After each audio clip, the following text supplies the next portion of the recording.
The evening settled over the city like a heavy blanket, bringing with it a steady drizzle that turned the streets into mirrors reflecting the neon signs and traffic lights above.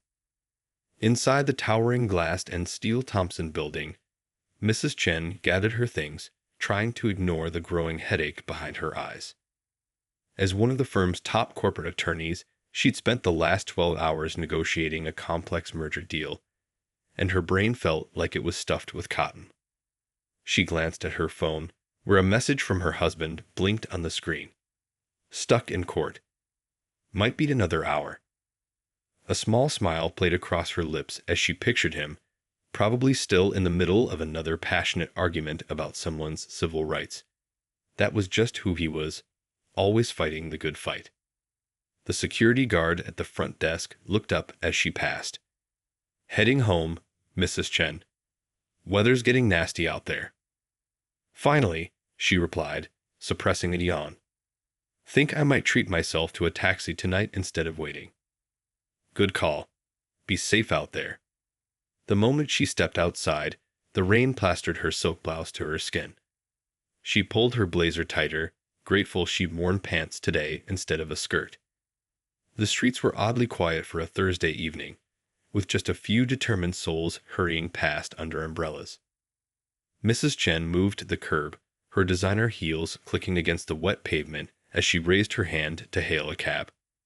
Several passed by, their off-duty signs glowing in the growing darkness. She was about to give up and call a rideshare app when a yellow taxi finally pulled up beside her. The inside of the cab smelled like artificial pine and something else she couldn't quite place. As she settled into the back seat, pulling the door shut against the rain, she caught the driver's eye in the rearview mirror. Something in his gaze made her pause, her hand frozen halfway to her seatbelt. There was a coldness there, a sudden shift in his expression that sent a tiny shiver down her spine. Highland District, please, she said, keeping her voice steady and professional. The Oakwood Heights complex.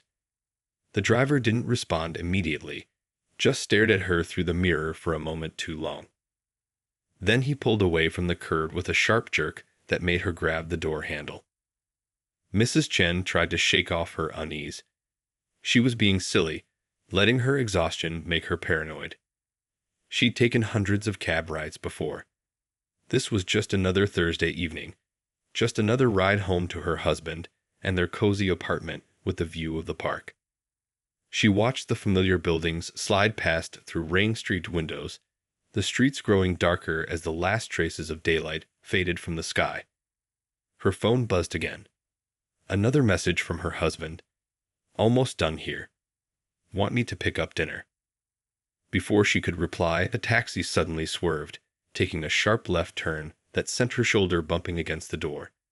She looked up, frowning. This wasn't the usual route home. Excuse me, she said, leaning forward slightly. I think you've taken a wrong turn. Highland District is straight ahead on Madison Avenue. The driver's eyes met hers in the mirror again, and this time there was no mistaking the hostility in them. The tiny shiver from before turned into a cold knot in her stomach as she realized that maybe, just maybe, this wasn't going to be just another taxi ride after all. Little did she know, this ordinary evening was about to become anything but, and her husband's position as one of the city's most influential civil rights attorneys was about to prove more important than ever before. Mrs. Chen watched as unfamiliar streets rolled past her window, each turn taking her further from her usual route home. The storefronts were becoming less well-lit, the sidewalks emptier. Her fingers tightened around her phone as she pulled up her map app, confirming what she already knew. They were heading in completely the wrong direction. I said Highland District, she repeated, louder this time, trying to keep the growing anxiety out of her voice. You're going the wrong way. The driver's eyes flickered to the rearview mirror again. Traffic on Madison, he said gruffly. This way's faster. But Mrs. Chen had lived in this city for 15 years. She knew every shortcut, every alternate route to her neighborhood. This wasn't any of them. No, it's not, she said firmly. Please turn around and take Madison Avenue. Instead of responding, the driver reached up and adjusted his mirror, angling it so she could no longer see his face. Then he did something that made her heart skip a beat. He hit the power locks. The sound echoed in the quiet cab like a gunshot. "You people always think you know better," he muttered, just loud enough for her to hear. "Always telling us what to do, where to go. Acting like you own the place." The words hit her like a physical blow. She'd heard that tone before, dealt with prejudice throughout her career, but never felt so vulnerable while facing it. In her office, she had authority. In the courthouse, she had power. But here, in the back of this taxi, she was trapped with a man who saw her as nothing but her race. Her hand trembled slightly as she opened her messaging app. Without taking her eyes off the driver, she typed a quick message to her husband. "Taxi driver hostile. Taking wrong route. Tracking location." She pressed send, then quickly turned on her location sharing. The taxi turned again, the wheels splashing through a deep puddle. They were in what looked like a warehouse district now, surrounded by tall brick buildings with metal shutters pulled down over their windows. The streetlights were fewer here, spaced further apart, creating pools of orange light in the darkness. "Your meter isn't running," she observed, fighting to keep her voice steady. The display that should have been showing the fare was dark. "Meter's broken," he snapped. "You'll pay what I say you'll pay." Mrs. Chen took a deep breath, calling on years of courtroom experience to maintain her composure. She needed to think clearly. The doors were locked, but she still had her phone. She was being tracked. Her husband would know something was wrong when he saw where she was headed. She started recording a video, keeping the phone low in her lap. "I know my rights," she said clearly, making sure her voice would be captured. "You are legally required to take me to my requested destination by the most direct route. What you're doing right now is criminal." The driver laughed, a harsh sound that made her skin crawl. "Rights? You want to talk about rights? What about my rights? I got people like you coming into my country, taking over everything." As he launched into his bitter tirade, Mrs. Chen's phone buzzed. A message from her husband. "Got your location. Call police and taxi company. Stay calm. Help coming." She felt a surge of relief, quickly followed by fresh anxiety as the taxi slowed down near an abandoned loading dock. The driver's words were getting more heated, his gestures more aggressive. But she wasn't helpless. She wasn't alone. Her husband was out there, and if there was one thing she knew about him, it was that he never backed down from a fight against injustice. The taxi's headlights illuminated a chain-link fence ahead, and Mrs. Chen steeled herself for whatever might come next. Sometimes, the scariest moments in life weren't the ones with monsters or violence. They were the quiet moments when you realized that the ordinary world could turn threatening in an instant, and the only thing standing between you and danger was your own courage and the hope that help would arrive in time. The taxi came to a stop in front of the chain-link fence, its headlights casting long shadows across the wet pavement. Mrs. Chen's phone was still recording, capturing every word of the driver's increasingly hostile rant. She'd dealt with angry people before in court, but this was different. In court, there were bailiffs, security cameras, and rules. Here, in this dark corner of the industrial district, there were none of those protections. "Listen," she said, trying to appeal to whatever reason might be left in him. "My husband knows exactly where I am. The police are already on their way. You haven't done anything yet that can't be fixed. Just take me back to Highland District." The driver twisted around in his seat, his face contorted with anger. "Give me that phone," he demanded, reaching toward the back seat. "You think you're so clever, recording everything. Hand it over."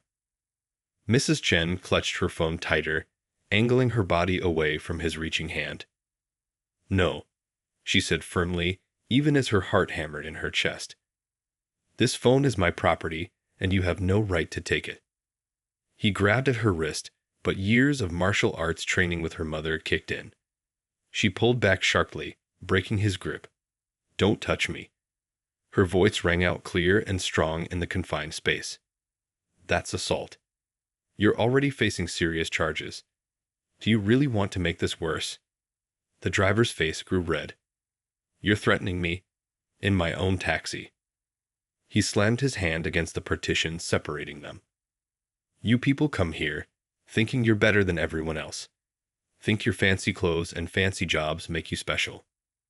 As he ranted, Mrs. Chen noticed movement in her peripheral vision. Headlights approaching from behind. Her phone buzzed with a new message. 2 minutes away. Police have your location. Keep him talking. She straightened her spine, channeling the same confidence she used in the courtroom. I am a human being, she said clearly, making sure her phone captured every word. I'm a taxpayer, a lawyer, and a citizen of this city. Nothing you say can change that. Nothing you do will make me less than who I am. The driver laughed bitterly. A lawyer? Of course you are. Probably got everything handed to you. He stopped mid-sentence as blue and red lights suddenly flooded the taxi's interior. Behind them, police sirens wailed to life. Through the back window, Mrs. Chen could see multiple vehicles approaching.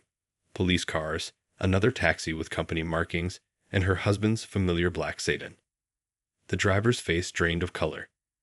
He grabbed the steering wheel, for a moment looking like he might try to drive through the fence. But he was boxed in now, police cars pulling up on either side of the taxi. Get out of the vehicle with your hands visible. A police officer's voice boomed through a megaphone. Mrs. Chen saw her husband emerge from his car, along with several other people. Someone filming with a professional camera, a woman in a taxi company uniform, and what looked like a local news reporter. Of course he'd called the media. He'd learned long ago that public attention was sometimes the best protection against injustice. The driver sat frozen, his knuckles white on the steering wheel. This isn't fair, he muttered. This isn't right. What isn't right? Mrs. Chen said quietly, still recording, is judging someone based on how they look. What isn't right is thinking you can frighten and intimidate someone just because you don't like who they are. That's why we have laws. That's why we have rights. Police officers approached the taxi from both sides, their flashlights cutting through the darkness. Mrs. Chen could see her husband conferring with them, probably explaining the situation in legal terms they couldn't ignore.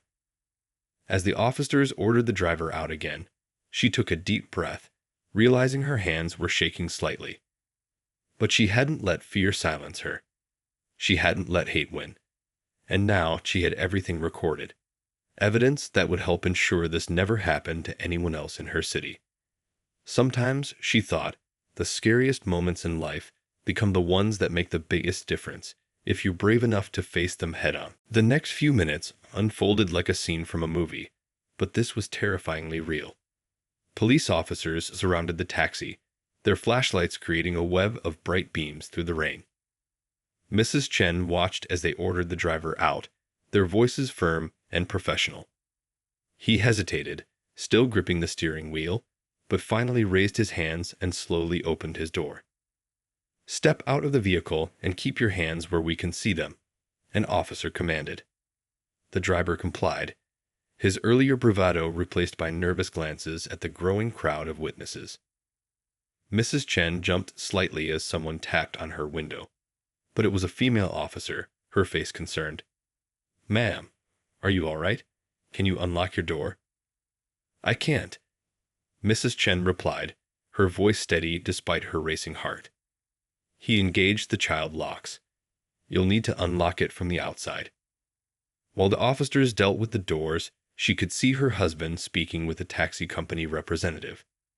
He had his lawyer face on, the one she knew so well from watching him in court. His hands moved as he talked, probably laying out every regulation and law that had been broken tonight. Finally, her door opened. The female officer helped her out, supporting her elbow as her legs shook slightly. Would you like to sit in my patrol car while we sort this out? It's warm and dry in there. But Mrs. Chen shook her head. She wouldn't hide. I need to make my statement, she said, holding up her phone. I recorded everything. Her husband was at her side in an instant, wrapping his coat around her shoulders. The taxi company representative, a middle-aged woman in a business suit, approached them with an ashen face. "Mrs. Chen, I cannot begin to express how horrified we are," she began. "This is absolutely unacceptable. We run background checks on all our drivers, but clearly our system failed." Failed is an understatement. Mrs. Chen's husband cut in, his voice carrying the weight of years fighting civil rights cases. "Your driver violated multiple transportation regulations, committed false imprisonment, attempted to steal my wife's property, and made explicit discriminatory statements. All of which," he added, nodding at Mrs. Chen's phone, "we have recorded." The news reporter edged closer, her cameraman following. "Mrs. Chen, would you be willing to make a statement? The public needs to know about incidents like this." Mrs. Chen looked at her husband, who squeezed her shoulder supportively. She knew what he was thinking, that change happens when people speak up, when they refuse to let fear silence them. She turned to face the camera, still wrapped in her husband's coat. "What happened to me tonight happens to people across this city every day," she began, her voice growing stronger with each word. "Some don't have the privilege of recording it. Some don't have a lawyer for a spouse. Some don't know their rights or feel safe calling the police. That needs to change." The reporter nodded encouragingly, but before Mrs. Chen could continue, raised voices drew everyone's attention. The driver was arguing with the officers as they tried to put him in the patrol car. "She's lying," he shouted, struggling against their grip. "She's making it all up. You can't trust these people." "That's enough," the female officer said sharply. "Everything you say can and will be used against you." Mrs. Chen watched as they finally got him into the car, his angry face visible through the window. She felt a complex mix of emotions: relief at being safe, anger at his hatred, but also determination.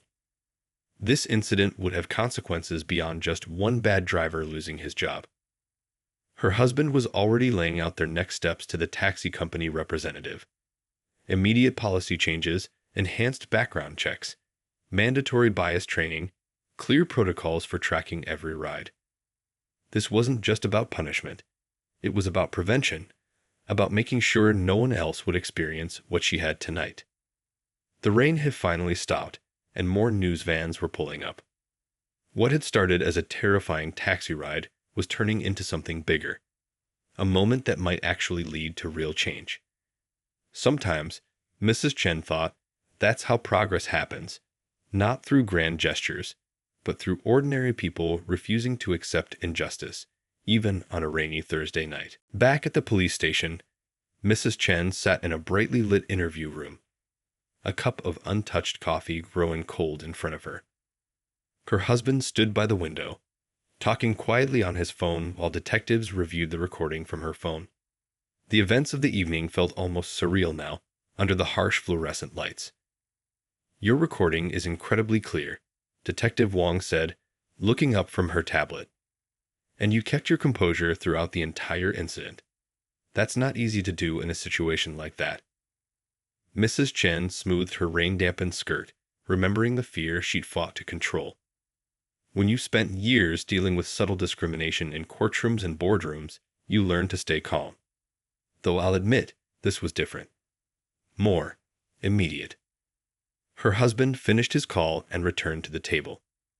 "The community leaders are already organizing a rally for tomorrow morning outside the taxi company headquarters. And 3 more women have come forward with similar stories about this driver." The detective nodded grimly. "Unfortunately, that's often how these cases go. One person speaks up, and suddenly others find the courage to share their experiences too." She turned back to Mrs. Chen. "Would you be willing to meet with these other victims? Your testimony combined with theirs would make this case absolutely solid." Mrs. Chen glanced at her husband, who had that familiar look in his eyes, the one that meant wheels were turning, strategies forming. "We could file a class action," he said quietly. "Not just against the driver, but against the company's hiring and oversight practices. Force real systemic change. The door opened, and a police sergeant entered with fresh coffee and a concerned expression. "Ma'am, there's quite a crowd gathering outside. News vans, community organizers, other taxi drivers who want to show support. They're asking for a statement." Her husband touched her hand gently. "You don't have to speak tonight. We can issue a written statement tomorrow." But Mrs. Chen was already standing up, straightening her blazer. "No, this needs to happen now, while people are paying attention." She turned to Detective Wong. "Is my makeup okay? I know that sounds silly after everything, but if I'm going on camera." The detective smiled understandingly and helped her fix her smudged mascara. "You look strong. That's what matters." Outside the police station, the scene was chaos. News cameras pointed their bright lights at the entrance, reporters held microphones at the ready, and a diverse crowd of supporters held hastily made signs demanding justice and change. Someone had even brought electric candles, their artificial flames flickering in the dark. Mrs. Chen's steps faltered for a moment at the sight, but her husband's steady presence beside her gave her strength. She approached the microphones, and the crowd fell silent. "Earlier tonight," she began, her clear voice carrying across the gathering, "I was just a working woman trying to get home. But what happened to me shines a light on a darker truth, that for many people in our city, a simple taxi ride can turn into a nightmare because of the color of their skin or their perceived background." She paused, looking at the faces in the crowd, young and old, various races and backgrounds, all united in their concern and support. But something else happened tonight too. When I reached out for help, our community responded. The police came. Witnesses gathered. Other victims found their voice. This shows us that while hatred exists in our city, so does hope, so does justice. A cheer went up from the crowd. Mrs. Chen raised her hand for silence. "Tomorrow, we begin the real work. My husband and I will be meeting with the taxi company's board to demand comprehensive changes in their policies. We'll be working with other victims to ensure their stories are heard. And we'll be pushing for new legislation to protect all passengers, regardless of who they are." She felt her husband's hand on her shoulder, supporting her as she continued. This wasn't just about one scary taxi ride anymore. This was about standing up, speaking out, and showing that when ordinary people came together, they could turn a moment of fear into a movement for change. The next morning dawned bright and clear, a stark contrast to the previous night's darkness. Mrs. Chen stood in front of her bathroom mirror, carefully applying her makeup. Her hands shook slightly as news alerts kept buzzing on her phone. The story had gone viral overnight. Local channels were replaying clips of her statement outside the police station. Social media was flooded with similar stories from people across the city. The taxi company board just confirmed. Her husband called from the bedroom. "Emergency meeting at 9 a.m. They're bringing their legal team." She could hear him pacing, probably already rehearsing his arguments in his head. Mrs. Chen stepped out of the bathroom, looking every inch the professional lawyer she was. "Good. They'll need their legal team. How many other victims are joining us?" 7 confirmed so far, all with similar experiences just from the past 6 months alone. And that's just with this one driver. He paused his pacing, his face serious. This could be bigger than we thought. The drive to the taxi company headquarters felt surreal. Streets she traveled hundreds of times looked different now. Every yellow cab made her heart skip a beat. But she wasn't afraid. Not anymore. Now she was angry, determined. Outside the building, a crowd had already gathered. Community organizers handed out signs and water bottles. Local business owners who'd heard about the incident showed up with coffee and breakfast for the protesters. News crews set up their equipment, fighting for the best angles. An older woman broke away from the crowd when she saw Mrs. Chen approaching. "My daughter had the same thing happen 3 years ago," she said, gripping Mrs. Chen's hand. She was too scared to report it. Thank you for speaking up. Inside the building's glossy lobby, security guards led them to a large conference room. The taxi company's board members sat on one side of the long table, their faces tense. Their legal team shuffled papers nervously. On the other side sat the 7 other victims who'd come forward, each with their own story of discrimination and fear. The board chairman, a gray-haired man in an expensive suit, cleared his throat. Before we begin, we want to express our deepest. Save the prepared statement. Mrs. Chen's husband interrupted, setting his briefcase on the table. We're not here for apologies. We're here for action. He began pulling out documents, police reports, testimonies, statistics. Mrs. Chen stepped forward. Yesterday, I was just one passenger with one bad experience. Today, I'm a lawyer representing 8 victims of systematic discrimination by your company. Tomorrow, that number could double. She laid her phone on the table, the recording from last night ready to play. But we're not here to destroy your company. We're here to fix it. The next 2 hours were intense. Mrs. Chen and her husband laid out their demands. Complete overhaul of driver screening processes, mandatory anti-bias training, real-time ride tracking accessible to passengers, clear reporting procedures for incidents, immediate suspension of drivers with complaints pending investigation.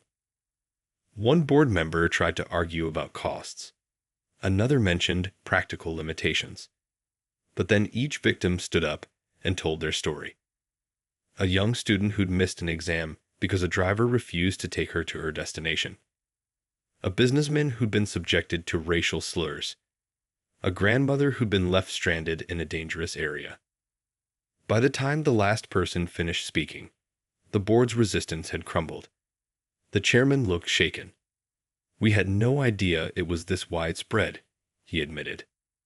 That's the problem, Mrs. Chen said firmly. You didn't look. You didn't listen. But now you have to.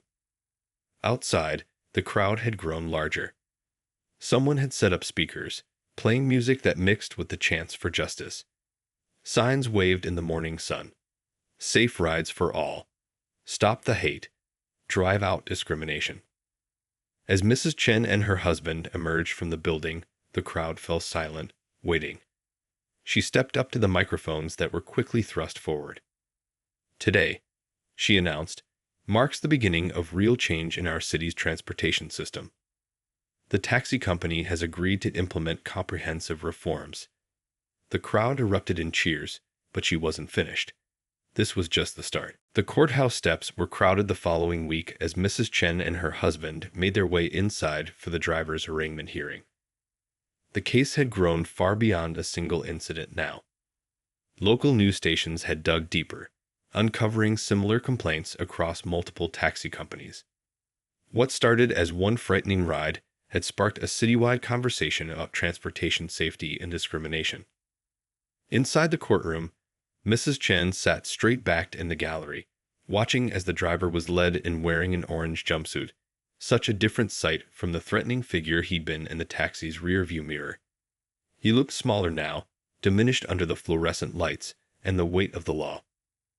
All rise, the bailiff called out as the judge entered. Mrs. Chen noticed several taxi company executives sitting near the back, their faces grim. They'd been doing damage control all week since the reforms were announced.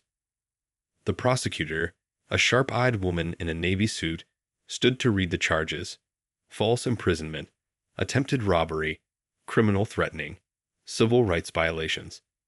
The list went on, each charge making the driver sink lower in his seat. When it was time for the plea, the driver's public defender stood.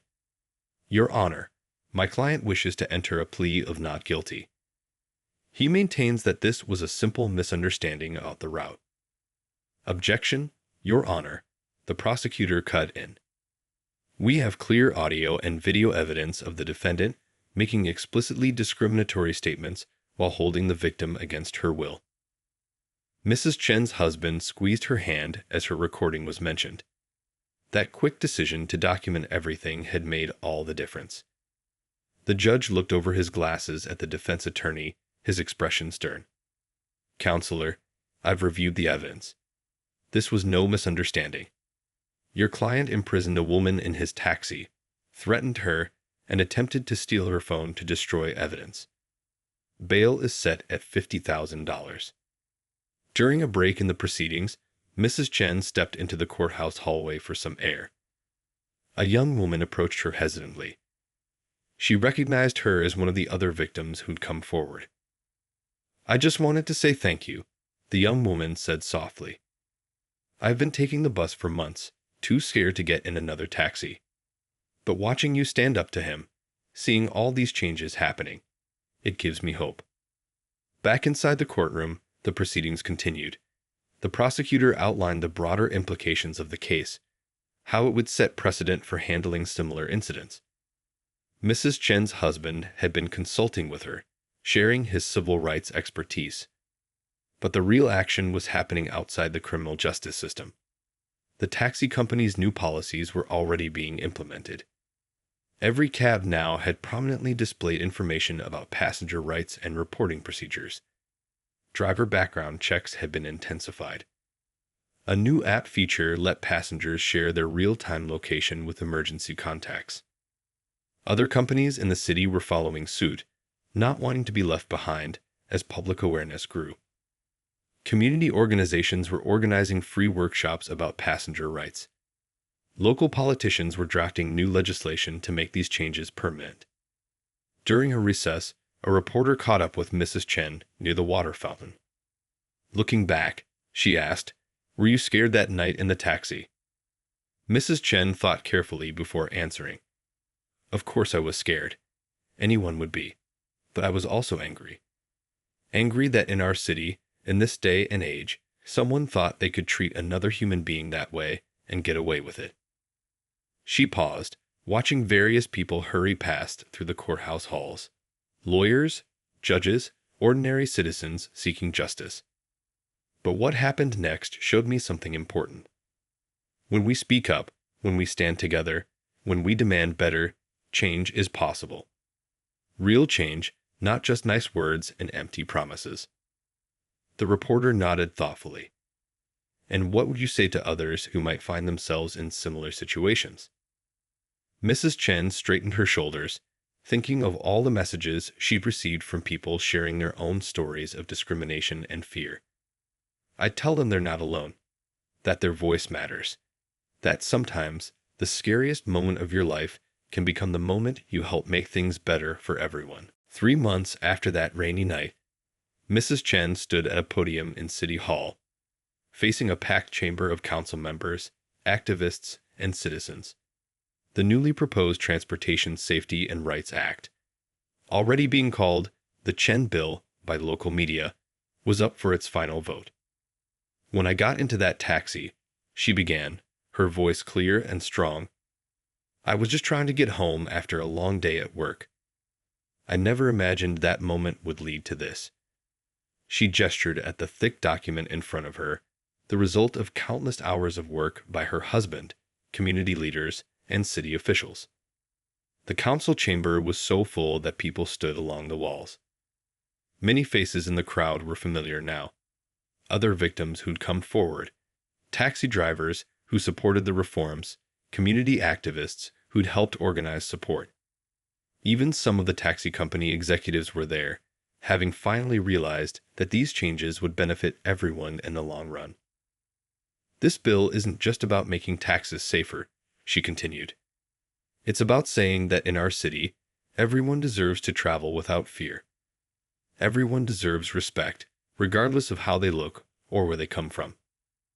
Her husband sat in the front row, nodding encouragingly. Over the past months, they'd worked side by side, turning their legal expertise into practical policies. The bill required all transportation companies, not just taxis, but rideshare services too, to implement comprehensive safety measures. Each vehicle must have working cameras, she read from the key points. Every ride must be tracked and recorded. Drivers must complete cultural sensitivity training. Passengers must have easy access to emergency help. Companies must respond to complaints within 24 hours. In the audience, she spotted the female police officer who'd helped her that night. The officer gave her a thumbs up. Thanks to her department's input, the bill also included improved protocols for how police should handle transportation-related incidents. But this bill goes further, Mrs. Chen continued. It establishes a passenger rights board with real power to investigate complaints and enforce penalties. It requires annual audits of company hiring practices. It creates a fund to help victims of discrimination seek justice. She paused, looking at the council members. Some had initially resisted, worried about costs and implementation. But the public support had been overwhelming. Local businesses had stepped up, offering to help fund the new safety measures. Tech companies had volunteered to develop the tracking software. 3 months ago, one driver's actions showed us the worst of our city. But what happened next showed us the best. People from all walks of life came together. Competitors became collaborators. Victims became advocates. The young woman who'd thanked her at the courthouse was there too, now working as a volunteer coordinator for a passenger rights organization. She'd turned her fear into action, helping others find their voice. The driver who trapped me that night was convicted last week, Mrs. Chen acknowledged. But sending one person to jail doesn't fix the underlying problems. This bill does. It turns our outrage into action, our pain into progress. She held up a stack of papers. Hundreds of letters from citizens sharing their own stories of discrimination in taxis, buses, and ride shares. These voices have been silent too long. Today, we can help ensure they're heard. The council president called for the vote. The room held its breath as each member made their choice. When the final tally was announced, unanimous approval, the chamber erupted in cheers. Outside City Hall, the evening sky was clear, so different from that rainy night that started it all. Supporters gathered on the steps, hugging and taking photos. News crews set up their cameras for live broadcasts about the historic vote. Mrs. Chen's husband wrapped his arm around her shoulders. "You did it," he whispered. She shook her head. "We did it. All of us."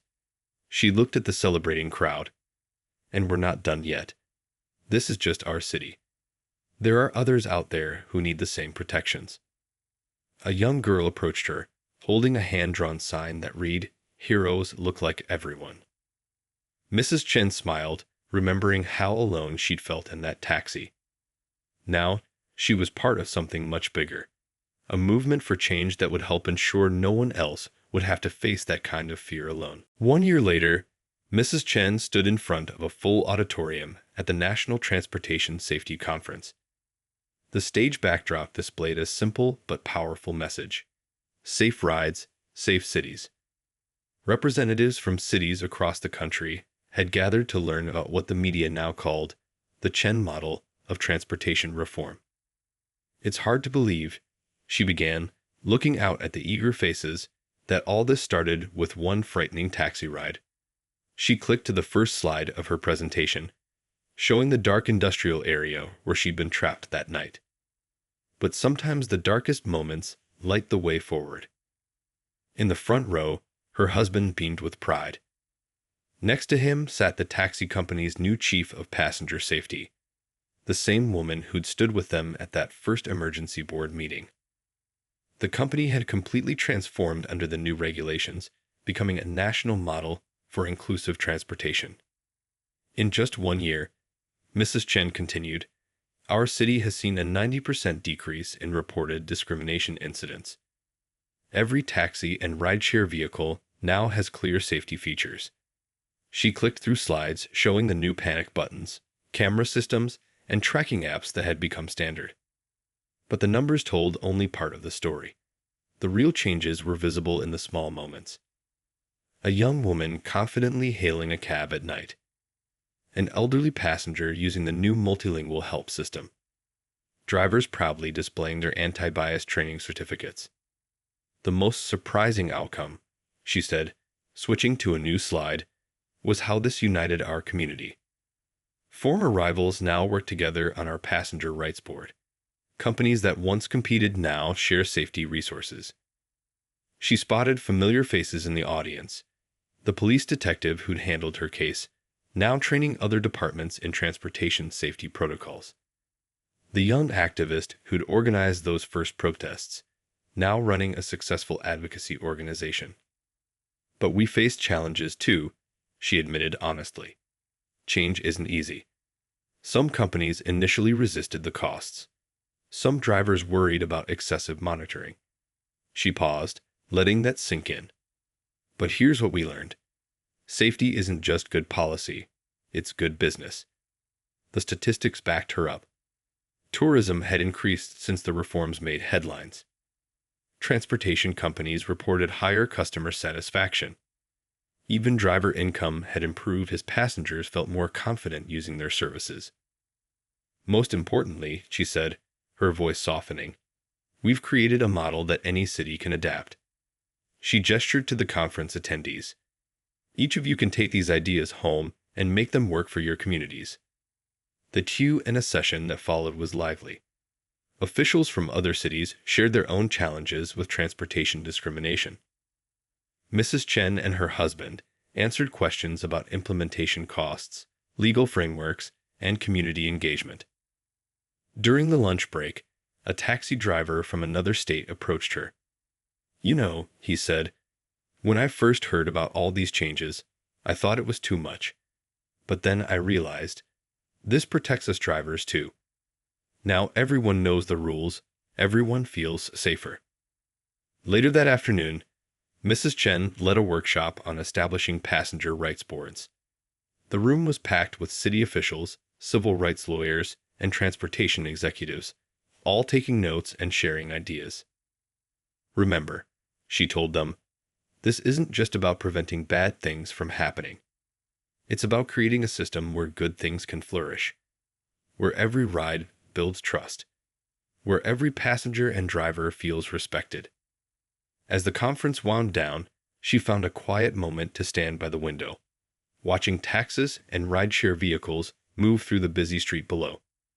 Each one represented a potential story. But now, thanks to their work, those stories were more likely to have happy endings. Her husband joined her, carrying their coats, ready to head home. She smiled, reaching for her phone to call a taxi. There was no fear now, no hesitation. Just the simple confidence that came from knowing they'd turned one person's nightmare into everyone's protection. You know what the best part is? She said as they walked out. Somewhere right now, someone isn't having to be brave, isn't having to fight back, isn't having to record evidence, because we already fought that battle for them. Outside, a taxi pulled up. The driver smiled warmly, pointing to her safety certification proudly displayed on the dashboard. Mrs. Chen settled into the back seat, thinking about how far they'd come from that rainy night a year ago. Sometimes, the worst moments in life become catalysts for the best changes, if you're brave enough to stand up, speak out, and work for something better.